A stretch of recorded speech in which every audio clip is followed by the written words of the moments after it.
An idea born out of Monday morning chats at the coffee machine. In this series, we chat to our guests about their going out experiences and how it shaped them. Join us, Pippa And Georgia, team members at Skiddle who love going out and miss chatting about it. Welcome to episode 2. We've got Cheddar Gorgeous in the spotlight, and what an amazing human being she is. Yeah, we chatted to her about growing up in Birmingham, going on her first nights out. And how amazing was it to hear about her first nights out and how that community was so kind of responsible for shaping the next generation of queer people. Yeah, and also how that's kind of led into her career and also into performances now, and how we definitely need that kind of level of community in light of everything that's going on. Totally. Hearing how much she misses it made me so nostalgic and want to get back to that clubbing atmosphere soon. Yeah. So enjoy. Here she is. So today we're joined by the amazing Cheddar Gorgeous on the Going Out podcast. Hello. Hello. Hi, how are you? We're good, thank you. How are you? Yeah, very well. All good. All things considered. Yeah, exactly. She's doing all right. The ship's steady in the night, dear. Yes. Yeah, you need a little clause in 2020, don't we? Yeah, we do, a bit of a disclaimer. Considering. Where are you joining us from today? I am sat in my studio apartment in the centre of Manchester. Lovely. Oh. How is Manchester today? Well, it's Manchester, isn't it? Yeah. So, Right. it's Again, comes with a disclaimer. Grey. But, I like grey. I wear grey a lot of the time. I think grey is massively underrated. And I think it's got a certain moodiness to it, Manchester, that's quite appealing. Yeah, that's a great way of saying it, I think. Yeah. An edge, grit. That's what we are. Yeah. Grit and nightlife. Yes, definitely. We would love to chat to you really about your going out experiences. I'm familiar with you personally from the amazing Homo Block video that you did. Obviously, Skiddle sold tickets for Homo Block and for Homo Electric. And I just remember seeing that video and being completely wowed. And amazing. I'm I really want to go to this event. So, yeah, I think we were just really keen to get you on to chat more about your own personal experiences. And being from Birmingham. Correct. Yeah, and how was that? And when did you first start going out? And what was that like? How old were you? Where were you going?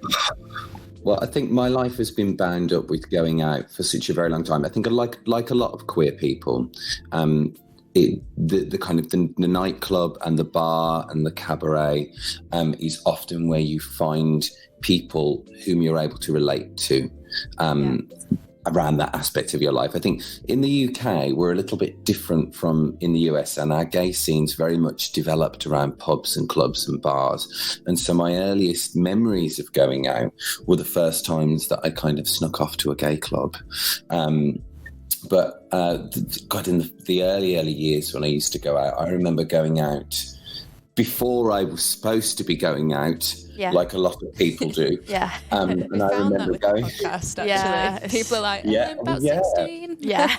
Yeah, totally. And certainly I'd been to bars and clubs before, with my sister, but started going out properly, probably around the age of 17, probably when I went to college. And I remember, but I did it in. I did it in such a way that was actually quite good at two shoes, quite well behaved. Yeah. But, so first of all, I was very cheap. So I would go to the Nightingale Club and it would be £3 in on the door if you got there before 11:30. So I'd go in at £3 and then I'd buy, it was half price drinks as well before 11:30. So I remember I used to buy a shot of tequila, which in those days was £2 or something.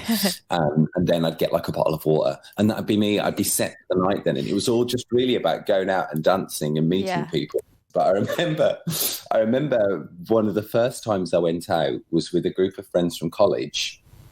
And my parents are wonderful, very responsible, amazing people, and also very understanding of what it is to be young. And but to cut a long story short, I went out without them really knowing where I was going or what I was up to. And I remember one of the very first times I went out was with a group of friends. And then afterwards, I was meant to be being dropped home. And what actually happened was that the person who was meant to be dropping me home ended up drinking. And so, I know, controversial. Yeah. Bear in mind, this is in the 1800s. They probably weren't that sort of thing back then.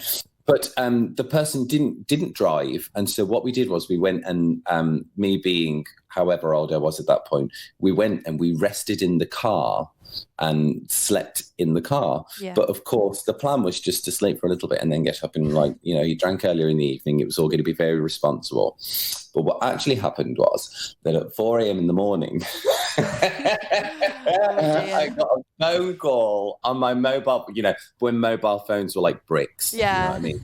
Like, You pulled it out. Nokia 3310. Absolutely. You put it in a trailer in the back. Yeah. It wasn't like something you carried around in your pocket. And so I remember I got this phone call. It was my mother on the other end of the phone, and she was literally in a panic. Where are you? Who are you with? What's happening? Why aren't you home? Etc. Etc. Etc. And they drove into town. My mum, my dad, and my sister all drove into town together, and they picked me up from this car park in the middle of the day. And it was genuinely innocent. There was nothing untoward going on. It was like completely innocent, but I can't imagine what they must have thought at the time. And so they sat me down. I remember they sat me down when I got in. My mum sat me down, and she said to me, "I don't care where you're going. I don't care who you're with, but you're going to tell me where you are." Yeah. And you're going to tell me what you're doing. And if you want to go out, your dad will pick you up at 2 a.m. and you will be home, and you'll be home safely. And so that became like, it was the most wonderful structure around going out for me as a young person, because I was given my little moment of freedom. Yeah, it had a boundary around it that made it really safe. So I didn't end up losing my head and going wild too much in my early years. It was I feel the most responsible thing they could have done as parents.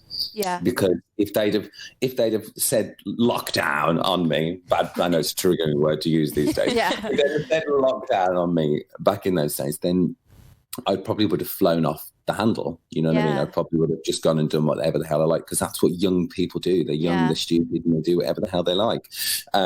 So having that little release was really, really important, because it allowed me to develop kind of the social connections I wanted to. It allowed me to experience the nightlife. Yet at the same time, it gave me safety, which I think is something that always needs to be considered. And I'm a massive fan of the nightlife. I am a huge believer in the nightlife and the role it plays within communities as moments of excess, moments of fun. If we're talking about clubbing, obviously there are lots of different ways people can go out and find those moments of excess, and it varies for different people. But I think that along with that, especially when drinking and all of that sort of stuff is involved, I think it's really, really important that we start to think about the kind of communities that builds and how we look after one another as part of that.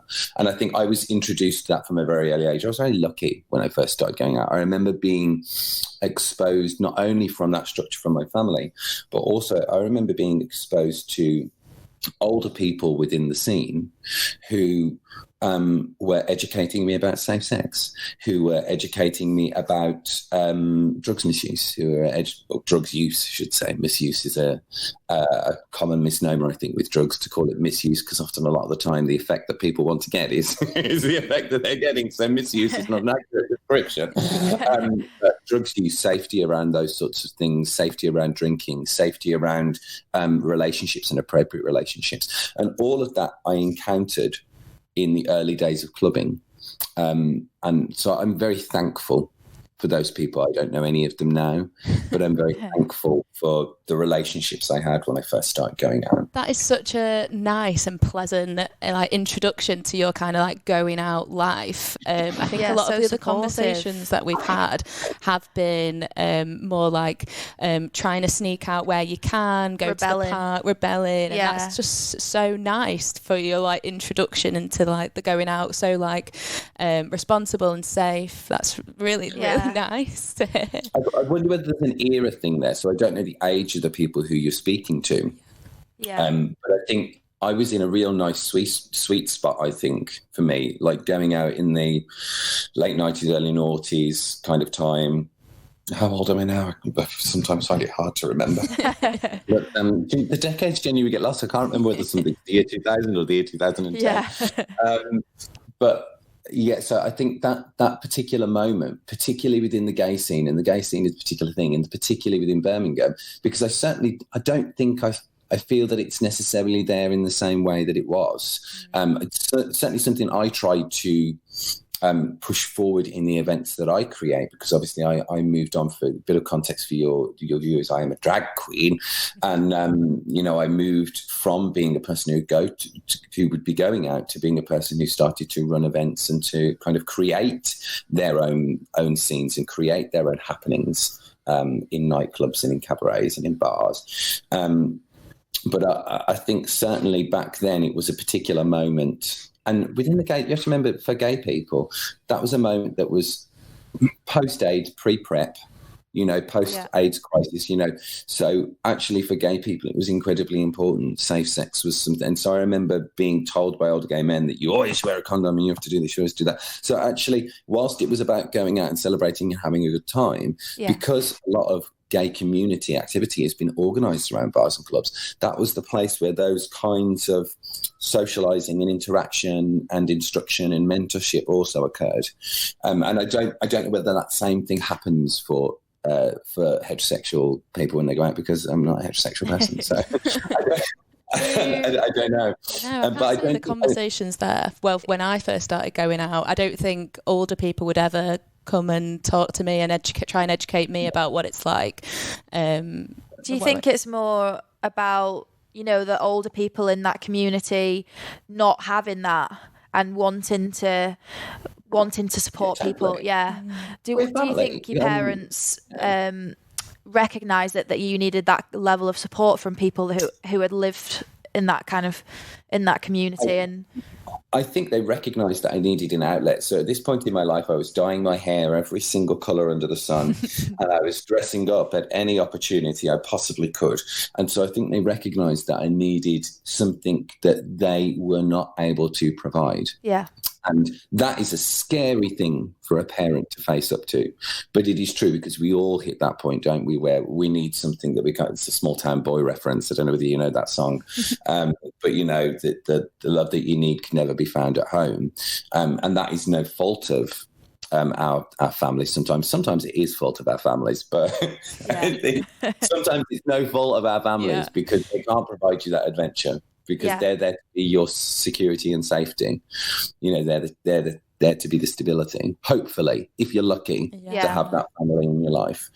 But I think there is something particular about gay scenes in that respect, and the importance of clubbing and bars and stuff to LGBT people, because they are our family homes to a certain extent. At least they were for my generation. I don't know how it feels now. Sometimes I don't feel that necessarily from the gay scene. I think sometimes nowadays, sometimes I feel like there isn't that energy, but maybe that's because I am now the older person who is on the lookout and conscious and caring and, goes into it with those eyes instead of the young person. So I hope that young people are encountering that these days, but maybe they're not. If they come to my nightclub, they will. I do think that gay clubs do have a more kind of approachable vibe. From my own experience of when I first started going out in Manchester, me and my friends would always go to the gay village because we thought that the vibe was better, the people were more kind of, approachable, like there wasn't kind of a hostility in the air. So I think it definitely does still exist, but I don't think it was as supportive as it was back when you were talking about the Manchester gay village is a particular beast as well. So it has has a lot of problems associated with it, lots of issues around drugs, a lot of issues around drinking, a lot of issues around violence, a lot of issues for if you ever want to talk about, you probably don't on this podcast want to talk about the darker stuff, because obviously Skiddle, it's fun, it's celebratory. We won't want to shy away from it. Yeah. It can have its problems, is what I'm saying. Yeah. Our idea of queer, sorry, that's a really personal question, and you don't have to answer. No. Get out! No, that's the end. Well, it's well known, isn't it, that I think a lot of the time heterosexually identifying women feel much safer in gay clubs because they don't have to deal with all the sleazy men. Totally. Yeah. We have to deal with them. And they do happen. They do happen.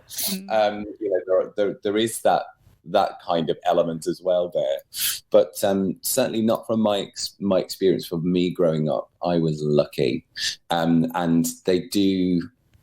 I think clubs really do play that special role for the LGBT community.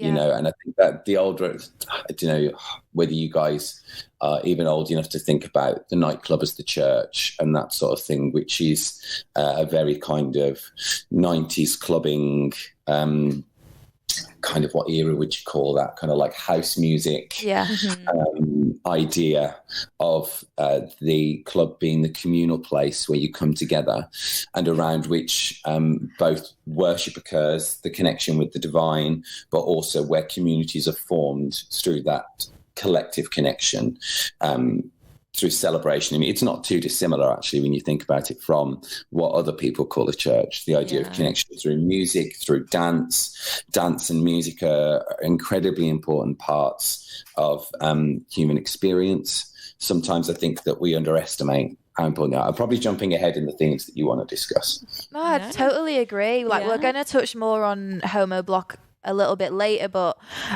going on that, being part of that experience, I think, and the crowd was so different from a normal, what I would consider, the nights I would usually go on where I'd go see a DJ, even in the same venue with, Mayfield Depot.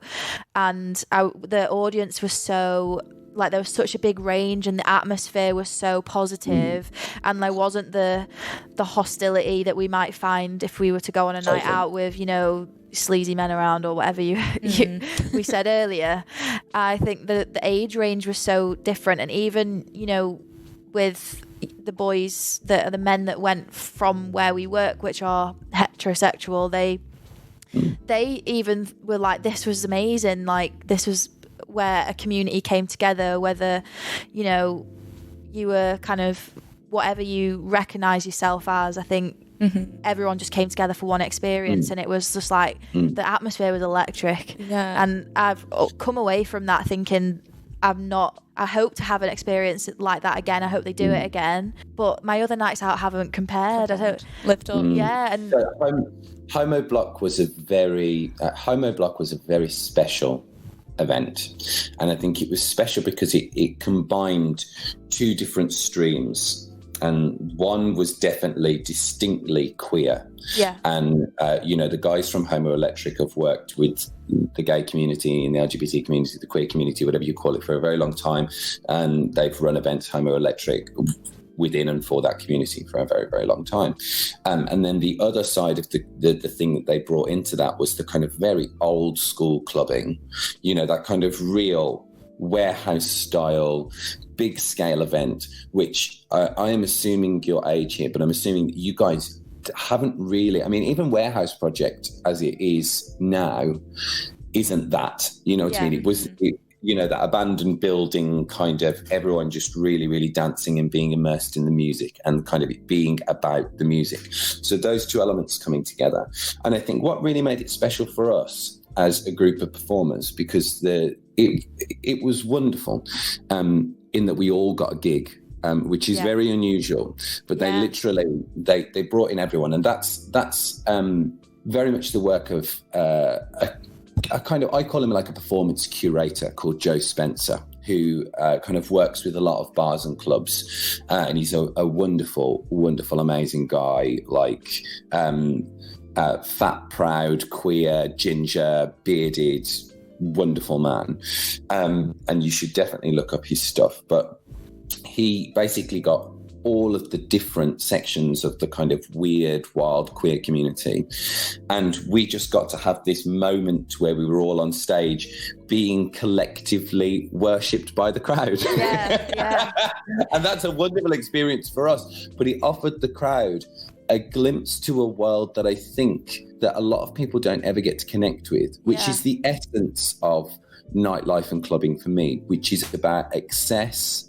It is about connecting with something that is beyond your mundane, everyday human experience. And to a certain extent, I have chosen a life where that's my life a lot of the time, which is, it's exhausting, but it can be really, really wonderful as well, but it can be exhausting, particularly as I get older in my life. But I think it was wonderful to see people have a taste of that, and understand that although like my life and queer people's lives, and particularly trans people's lives, there are a lot of trans people on stage that night, can be very difficult. Our struggle also has allowed us to connect with this community in which we can find freedom and joy, for want of a better word. And so it was nice to be able to see those two worlds collide together. And it was a very mixed crowd, but it was a very special event in how it allowed a connection and mutual celebration through the spectacle of the party. Yeah. Which is what the spectacle of the party should be there for, you know, Yeah, I think sometimes we can lose that. About it. We can lose that a bit. Like, I think you get kind of, I probably just, I don't know, obviously I have artists that I listen to, I go to see the artist, but I don't necessarily choose a night to try something new all the time. So I think it kind of opened my eyes up to, you know, I should vary what I do, like see new things. I think you can get a bit repetitive. I think it's even like sticking on your Spotify algorithm and only listening to that type of music. Like, we were saying, like, without offices and working at home, we're not listening to as many like different things. You're not hearing new things from your colleagues as much because you're not opening that conversation. We're just stuck in our minds now. It was a very Manchester event as well, I think, and it's that very. And what's interesting is, like you said, there have certainly been other events there of a similar scale that have not captured that energy. And the energy has an element of rebellion in it. You know, it really did have this element of like, fuck you, you know what I mean? In a really friendly way. Fuck you! With a kind of rejection of societal norms. And that was I think the intention with the video, that idea of discarding some of the really nasty shit that we've become immersed in. And particularly within our country at the moment, there's some real divisive politics occurring. And so to be able to shed that and come together in a moment of celebration, and it was a very rebellious Mancunian spirit. It had that grit of the venue, but at the same time, that real kind of a sense, a feeling of edginess, risk and danger, even though there was no edginess, risk and danger. In fact, as the security staff reported on the evening, it was one of their best evenings in terms of people causing trouble. There was no issues on the night. It was an incredibly safe environment, but it had that self-conscious edge, which I think makes a really, really good event. And if you compare it to other things that have been there, because the event can also just feel incredibly, an event there can also feel incredibly stale and safe and boring. So it is that combination of the elements to make this kind of real moment of collective risk and excitement. You know, that's what it felt like, didn't it? Because everything was quite risque. You had trans people going around with no clothes on. You know, you had crazy, like amazingly proud fat people just, you know, displaying themselves and covering themselves and celebrating their beauty. I remember there was the cage in the main room that was like so cool. People were dancing in there. There was people walking around with like placards and like doing, like, it was just amazing. Like, you were in the crowd, but it wasn't like you were all looking forward. You know, obviously it was amazing. You had dancers on the stage and everything, but and performers, but like everything was going on all around you all at the same time, and it was like a bit of a feast for your eyes. I've worked in clubs for years, and I always think that the clubs that get it right are the clubs that don't only think about the big PA. So if you can have the big main, the frontline act and all of that sort of stuff. But the clubs that are the best experiences are the ones where you round a corner and there's something weird happening and it's totally unexpected.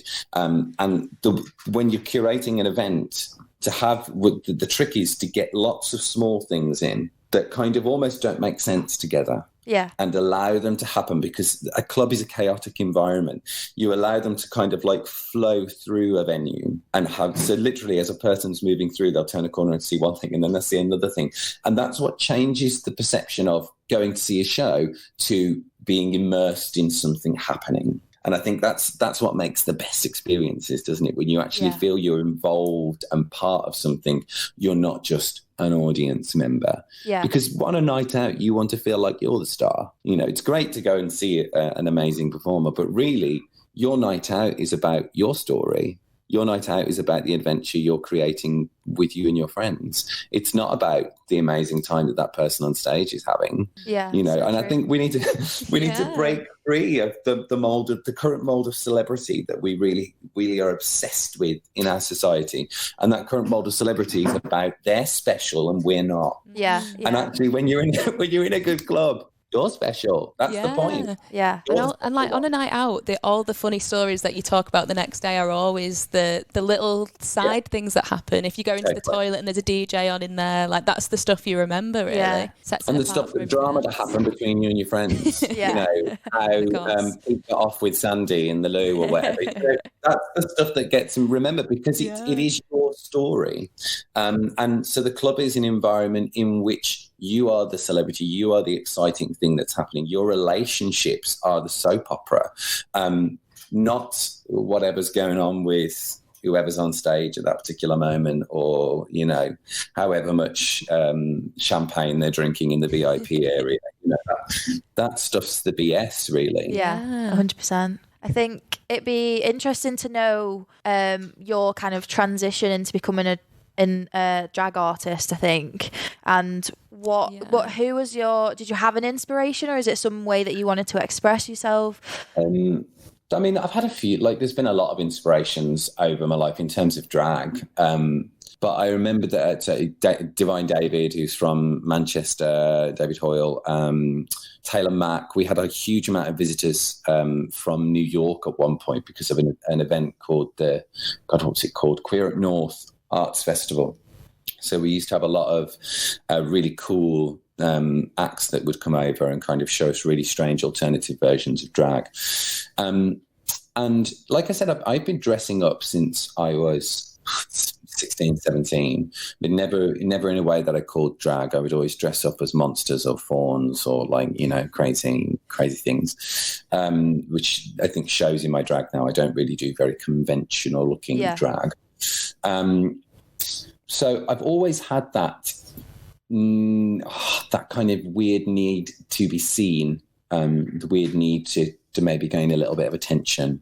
I'm just looking for love, really. That's all. I'm looking for love. But I remember the particular moment that I started getting into doing my own events and working professionally as a drag queen. It was with Joe, actually. Joe Spencer. We used to do something called Tranarchy, which was an amazing kind of weird, crazy club intervention that happened back in the day. But I remember there was a nightclub, and still is a nightclub actually, a night called Bollocks, Bollox, which is a legendary Manchester night, and it was happening at a place which was called Legends. Actually, there was a nightclub called Legends. It's now it got knocked down a few years ago and turned into an Easy Hotel or something like that. Wow.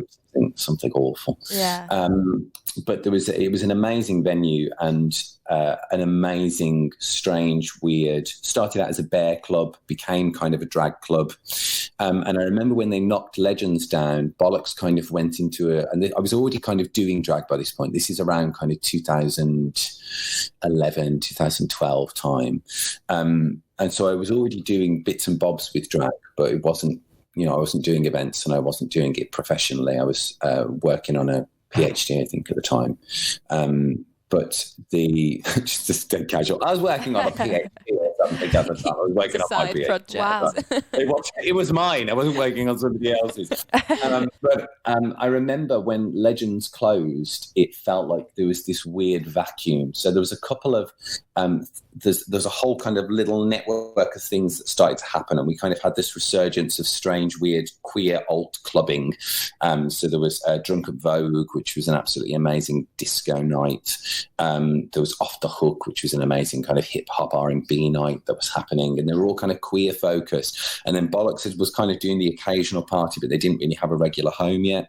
And it was that moment where there was it was like our little moment, our little exciting that was happening. There was nothing happening in the gay village. The gay village was almost like a bit of a cultural dead zone. Don't tell them that I said that, but it served its purpose. It was a fun place to go out, but drag really wasn't an amazingly popular thing at that time.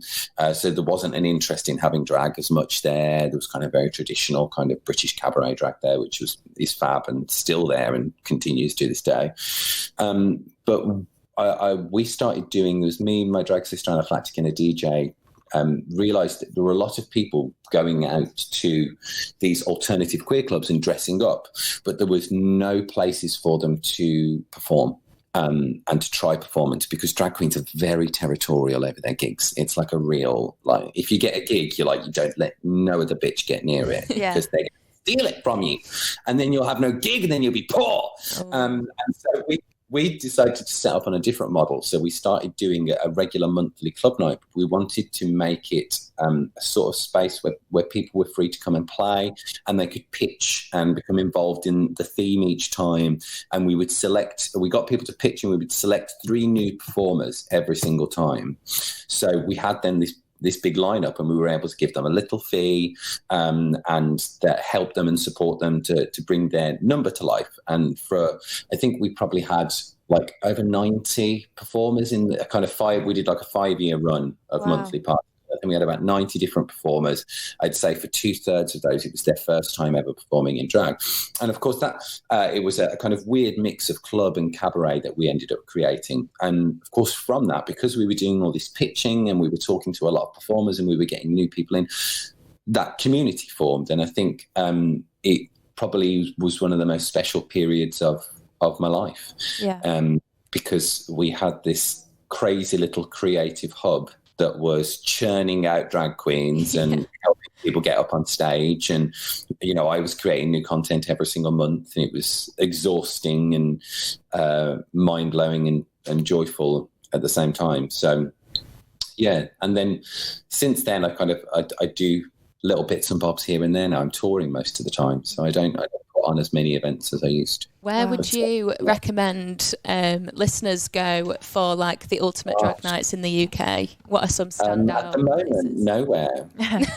Really? And I think it depends. The drag market is so very dominated by the RuPaul sphere at the moment. So, and those events are very different to what I know a drag club night to be, so they are very focused on the star and the celebrity and the person who that audience has come to see, their icon, their whatever it is that you would want to call it.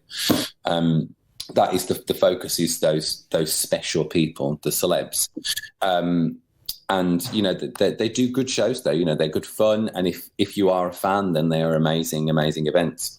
But for me, I'm much more interested in events like Homo Electric, when that is happening again, when Homo Block is happening again. I would head to those. And I would look up whatever the cool, strange underground nights in your local town are, because they'll be happening, I promise you. So there's an amazing night here in Manchester, which is a kind of alternative, trans-led cabaret experience called Creatures of Catharsis. And they just did an amazing Halloween show that was streamed, that I was part of, actually. And that should be going up. If you look at Bo Azra and Grace Honor-Smith, that should be going up. I think they're selling it as like an art film.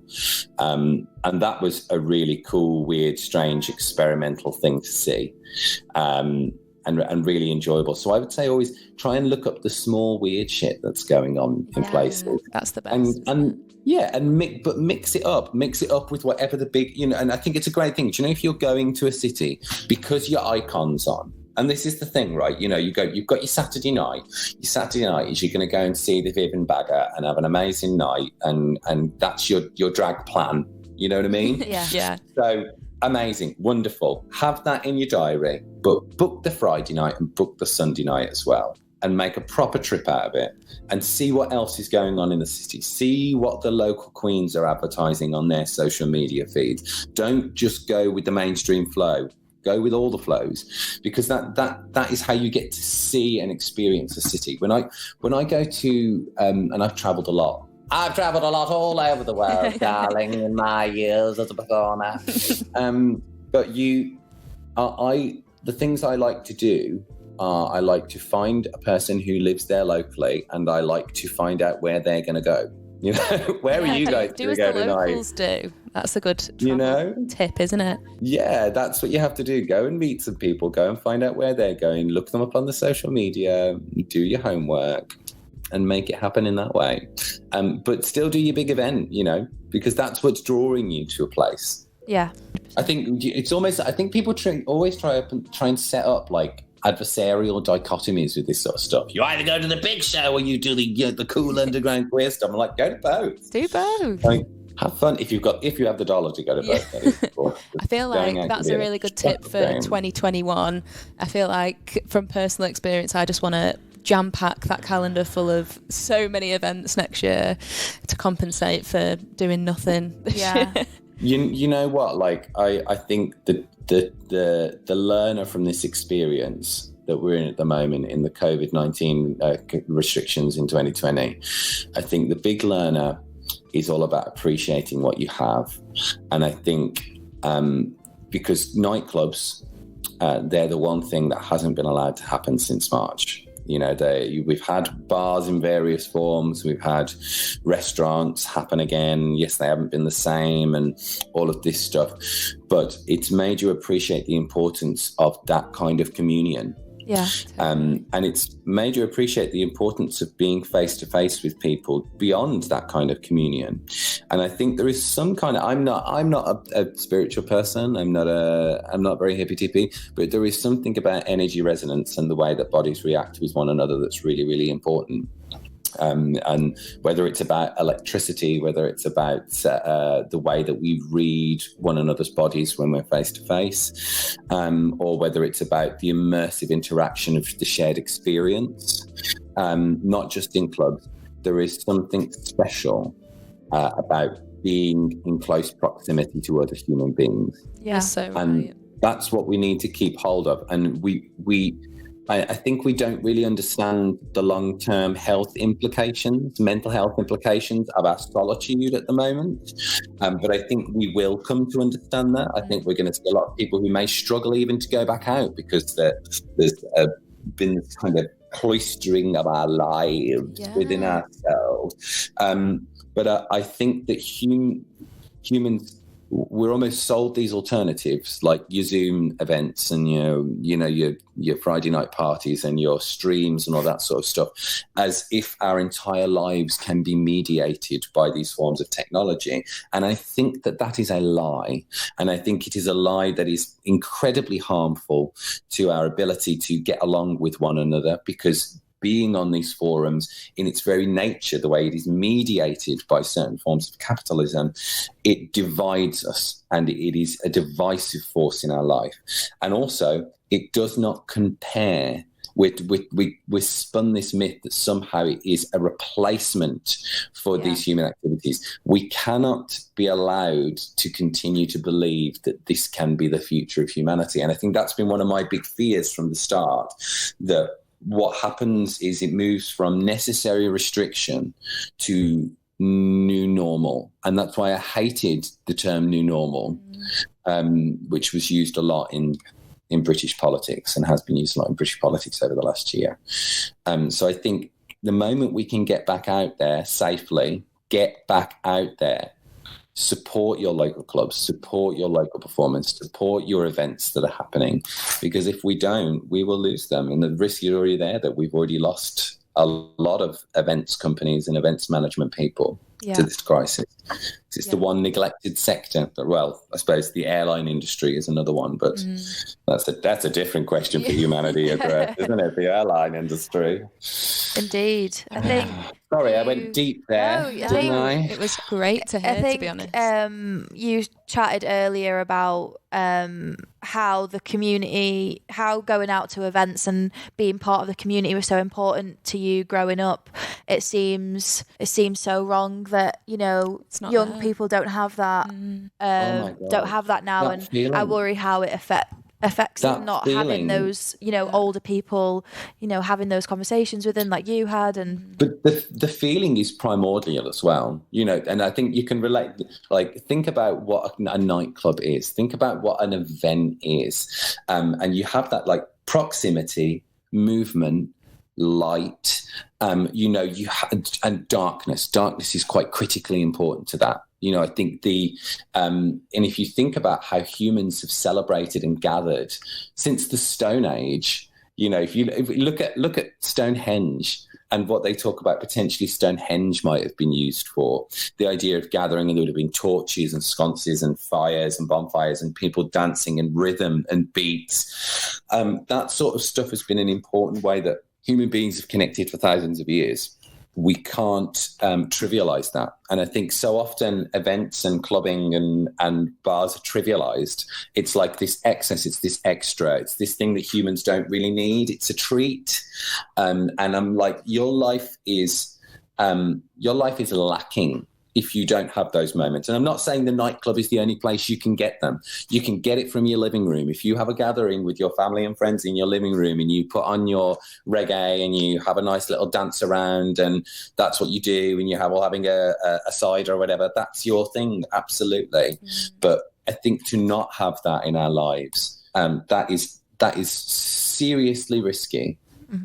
For how we are able to connect with one another and the kind of communities we're able to form. Yeah, and especially at the moment when other people are we're seeing other people as danger, like totally. Just to associate strangers with a danger that you could potentially catch the virus. Hopefully that doesn't jeopardise relationships with strangers in the future at these clubbing experiences. Yeah, totally.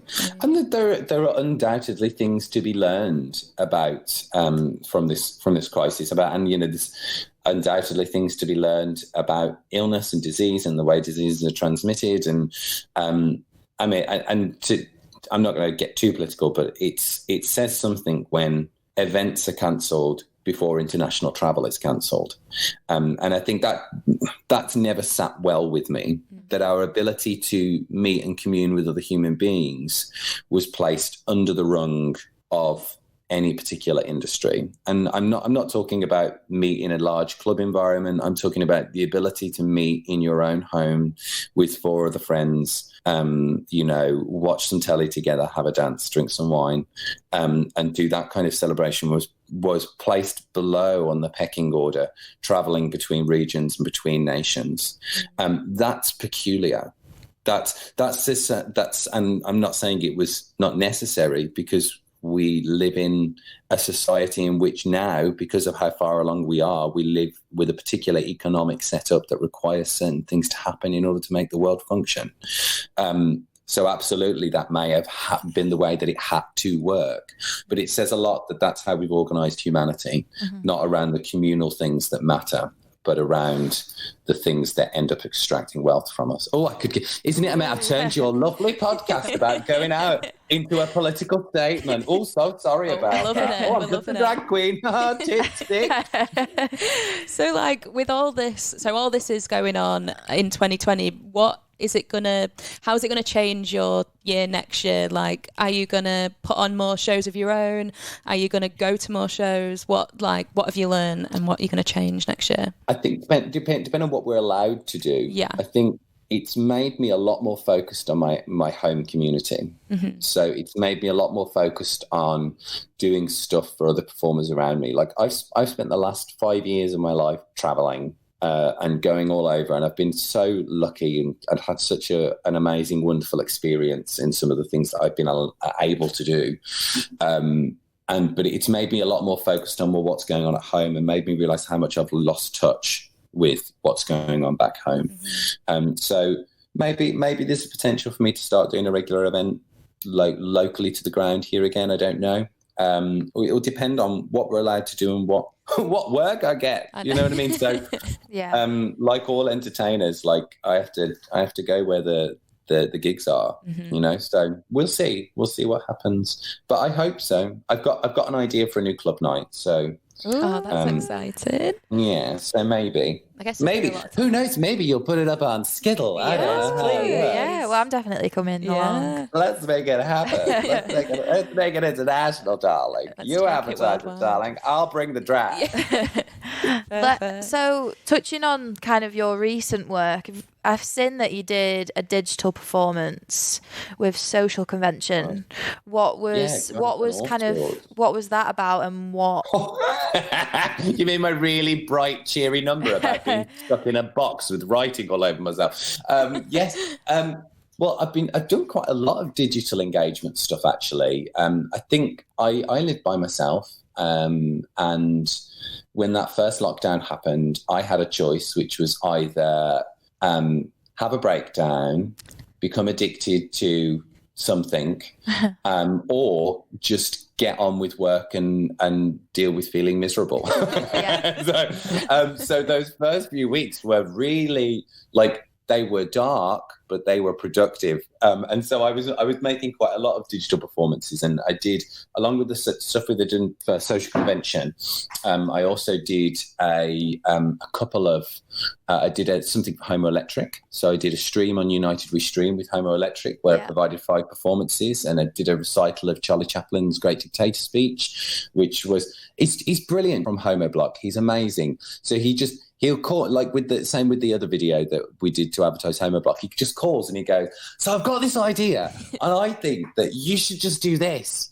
And it's like normally something really simple and you kind of go, oh, I don't think that's going to work. But you do it and then it really works. So he does kind of have like this real connection and his finger on the pulse with what's going to work. So I did a stream with them, and then I did 3 different cabaret shows where I was able to give we worked with funders to give micro commissions to local performers, because obviously local performers ended up with nothing.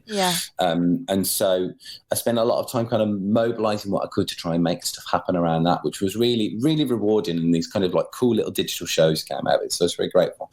But the Social Convention Labs one is another they're an amazing organization that's set up to help artists in times like this to find new ways of creating material and connecting with audiences. So I got a micro commission from them to make some digital drag, because they'd seen some of the other stuff that I'd done. Because I'm a video editor by training as well. I did an MA in visual anthropology, so I was a documentary maker.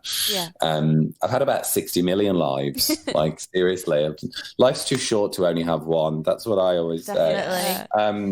So they'd seen some of the stuff that I did, and they were like, do you want to do amazing, some drag performance? And I was like, yeah, I'd really like to do a quite miserable number about being isolated and feeling restriction. And they were like, all right then, okay.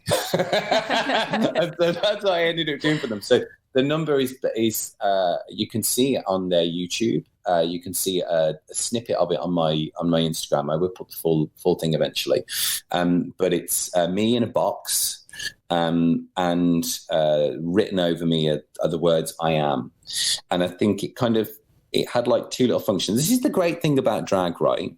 So absolutely, it can be a fun and entertaining and exciting thing. But also, if you go and see the weird, queer, like strange drag, it can be dark and intense and deep and like really can make you think of the world in a different way. And so that's the kind of drag that I embrace. And that's the kind of drag you should definitely seek out. But that number was about the feeling of restriction, the feeling of being confined, the feeling of being alone, solitude. But then at the same time, I was interested in the way that we confine ourselves through certain ways of thinking about identity, and the idea of being particular things, particularly in terms of sexuality and gender. So being a little bit self-critical of the way that I mobilize my own identities, and how I sometimes think the way that identity is mobilized in that way actually ends up trapping us even more, because it's the adoption, if you like, of the original violence of the category that penned queer people in as either mad or criminal, you know? So it's that kind of weird extension of that then became part and woven into the way that we secure our rights. So I was really interested in how you could show that in a punchy digital drag number. Seriously, sometimes I listen to myself talk and I'm like, what are you on, mate? Get a grip. You put on paint on your face, for God's sakes. I Put on some heels and a wig. Have a good time for once, you miserable fucker. Am I allowed to swear, or is that not allowed? Because I've already sworn a lot. Yeah. Okay, great. We had a talk about it and we're like, we'll allow it. I mean, we do. So, but I think it showed me like quite a different side to what the obvious kind of side of drag is. I think it was like another deep aspect, and I think, how do you, for example, with the Homo Block video and the United We Stream one that you did, how do you come up with how you look? Where is it? Does it start from inspiration? Do they have a hand in what it is, or sometimes it comes from having an image of the look in your head, and you're like, I want to be a dinosaur, or whatever it is you want to be that day. It's a very childish play element to it. I want to be that, or I want to be that person. I want to do that something with that person.